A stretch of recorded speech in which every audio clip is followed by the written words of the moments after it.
تاجیکستان مظهری من، سرزمینی کم زمین.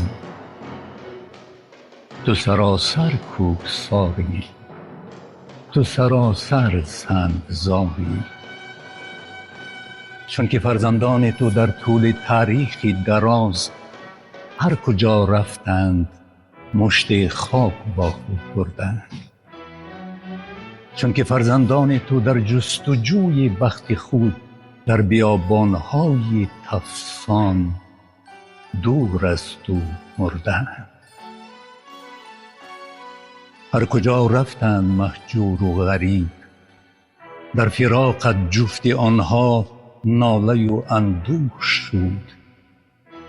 جمله در کوی غریبی خواب گشتند.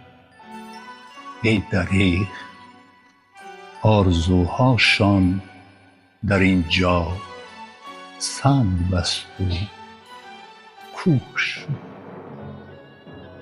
هر کجا رفتند آنان، یا به مکه یا مدینه یا به غربت یا تجارت، یا گریزه از همه تزویر و کینه، مشت خاکت را به کیسه یادگاری بردند.